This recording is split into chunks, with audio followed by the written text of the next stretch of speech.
ओम जयंती मंगला काली भद्रकाली कपालिनी दुर्गा क्षमा शिवा धात्री स्वाहा स्वधा नमोस्तुते।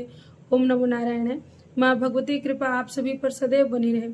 श्रीमद् देवी भागवत के चल रहे इस सत्र में आज हम सभी चर्चा करेंगे भगवती के उस महात्मा की कथा की जो केवल भगवती की अगर कृपा हो तभी संभव होता है कि जीवन में जहाँ सब कुछ हार जाए, कोई उपाय काम ना आए, तो केवल और केवल भगवती की कृपा मात्र से ही, केवल श्रीमद् देवी भागवत के श्रवण और अनुष्ठान मात्र से ही जीवन की सभी परेशानियां दूर हो जाती हैं।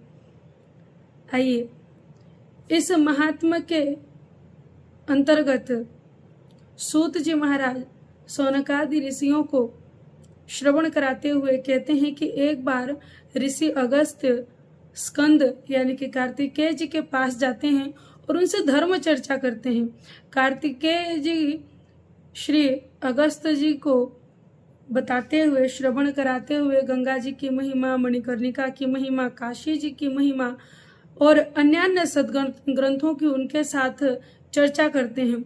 लेकिन जब अगस्त ऋषि जी जिज्ञासा प्रकट करते हैं कि आप मुझे कृपा करके श्रीमद् देवी भागवत के विषय में बताइए, उनकी महिमा के विषय में बताइए, मुझे श्रीमद् देवी भागवत का श्रवण कराइए, तब कार्तिकेय जी महाराज अगस्त मुनि को समझाते हुए कहते हैं कि कहाँ तक कहें ऋषिवर कि श्रीमद् देवी भागवत के श्रवण मात्र से, अनुष्ठान मात्र से हमारे जीवन में जो विपत्ति का नाश किसी और उपाय से नहीं हो सकता, जहाँ मनुष्य हार मान जाता है, उस समय केवल श्री जगत जननी है जिनके श्री चरणों का अगर हम आश्रय लें तो हमारे जीवन में आ रही समस्त बाधाएं दूर हो जाती हैं।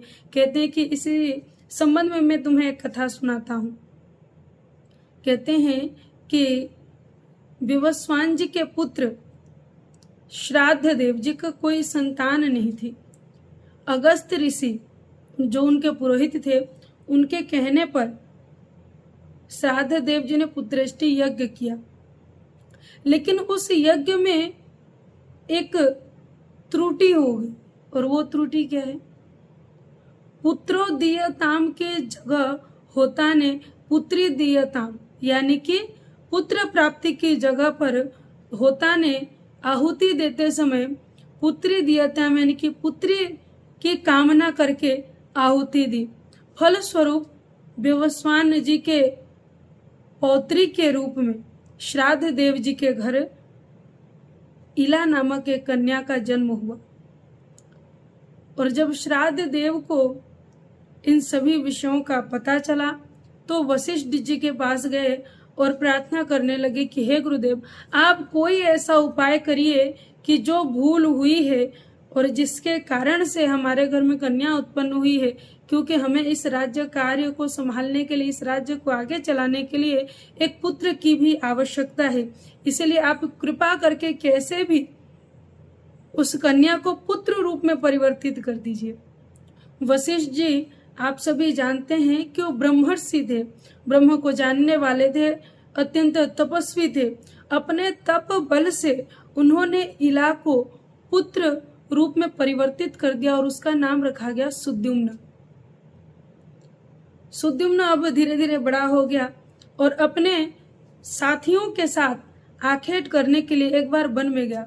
एक वन से दूसरे वन में जाते जाते वो बहुत दूर निकल गया और गलती से वो उस वन में चला गया जहां महादेव ने केवल और केवल माँ भगवती जगत जननी के लिए सुरक्षित रखा था कि आप निश्चित रूप से इस वन में आप विहार करेंगे। और माता भगवती को, पार्वती को उन्होंने ये भी कहा था कि अगर कोई भी पुरुष इस वन में आ जाएगा बिना आपकी अनुमति के या वैसे, तो वो स्त्री तत्व को प्राप्त हो जाएगा।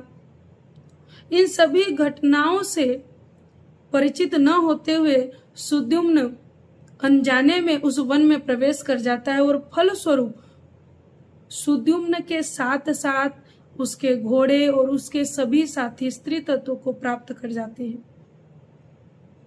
वन में भटकते भटकते सुद्युम्न महर्षि बुद्ध के आश्रम में पहुंच जाती हैं और समय के अंतराल में एक दूसरे के प्रति आकर्षित होकर सुद्युम्न ने वहां पर पुरुरवा नामक एक संतान को भी जन्म दिया। बुद्ध के आश्रम में रहते हुए उनके मन में विचार आया कि मैं पुनः अपने पुरुष तत्व को प्राप्त करूं। तो वो चले गए अपने पुरोहित वशिष्ठ जी के पास। वशिष्ठ जी से प्रार्थना करते हैं कि हे गुरुदेव, आप कोई ऐसा उपाय करिए, कुछ भी ऐसा हमें उपाय बताइए जिसके माध्यम से मैं पुनः अपने पुरुषत्व को प्राप्त कर सकूं।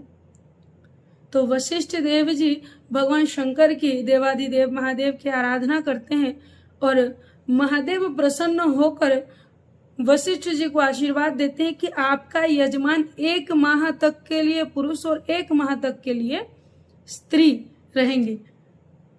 लेकिन इससे सुद्युम्न संतुष्ट नहीं होता और बारंबार पुनः प्रार्थना करता है और उनके प्रार्थना करने पर वशिष्ठ जी पुनः शिव की आराधना करते हैं और महादेव ही कहते हैं कि आप जाकर अपने यजमान से माँ भगवती की उपासना कराइए, श्रीमद् देवी भागवत का नवान्न पारायण करवाइए, क्योंकि भगवती जगदम्बा ही ये सभी कुछ करने में सक्षम है अगर वो कृपा करेंगी, क्योंकि आपने उनकी आज्ञा का उल्लंघन किया है। इसीलिए इस अपराध से भी और इस समस्या से भी आपको निवारण केवल भगवती ही दिला सकती है। वशिष्ठ जी जाकर सुद्युम्न को ये सारी बात बताते हैं। सुद्युम्न वशिष्ठ जी के संरक्षण में माँ भगवती की उपासना करते हैं, पूजन अर्चन करते हैं, नवान्न पारायण करते हैं, श्रीमद् देवी भागवत के सभी नियमों का पालन करते हुए देवी के पूजन अर्चन करते हैं और अंततोगत्वा सुद्युम्न को पुनः अपने पुरुष तत्व की प्राप्ति हो जाती है। कहने का तात्पर्य जो और कोई करने में सक्षम नहीं है, जहां हमारे मान सम्मान की बात आ जाए, जहां हमारे तत्व की, हमारे भीतर की बात आ जाए, वहां पर केवल जगत जननी ही है कृपा कर सकती हैं और उन्हीं की कृपा से हमें हमारा खोया हुआ सम्मान प्राप्त हो सकता है। और ये तो बहुत छोटी सी बात है, इसलिए तो कहा गया है कि जो तत्व के जिज्ञासी हैं, जो स्वयं को जानना चाहते हैं, वो भगवती के चरणारविंद के आश्रित हो जाएं, क्योंकि उन्हीं की कृपा से हम अपने आप को जान सकते हैं, उस तत्व को जान सकते हैं, उस ब्रह्म विद्या को प्राप्त कर सकते हैं केवल और केवल जब हम भगवती के चरणारविंद के आश्रित हो जाते हैं। और विशेष बात कि माँ भगवती को अन्य और कुछ नहीं चाहिए, केवल आपका भाव चाहिए। कोई अपराध, कोई त्रुटि हो गई हो, देखिए सुद्युम्न ने कितना बड़ा अपराध किया था कि जिसको महादेव ने संरक्षित किया था केवल जगत जननी के लिए, उस वन में वो प्रवेश कर गया, लेकिन उससे उबारा भी जगदम्बा ने। कहने का तात्पर्य जगत जननी माँ भगवती कितनी कृपालु है, कितनी दयालु है, इसी से आप जान सकते हैं कि अपराध करने के बाद भी वो अपने बच्चों को छोड़ती नहीं है। जैसे ही शरणागति हम होते हैं, जैसे ही हम प्रार्थना करते हैं कि हे माँ हमें तो कुछ भी नहीं आता, हे जगत जननी हम तो आपके चरणों के आश्रित हैं, जब हम ये भाव अपने मन में ले आते हैं तो माँ भगवती हमारे अनन्य अपराध को अनदेखा कर देती है, छोड़ देती है, भूल जाती है, क्षमा कर देती है और मानो अपने गोद में बिठा लेती है। और ये केवल और केवल भगवती ही कर सकती हैं, उन्हीं की कृपा से हमें प्राप्त हो सकता है। इसीलिए आप सभी से निवेदन है कि आप सभी निश्चित रूप से श्रीमद् देवी भागवत का अध्ययन, कथा, प्रवचन, स्वाध्याय अवश्य करिए। ओम नमो नारायण।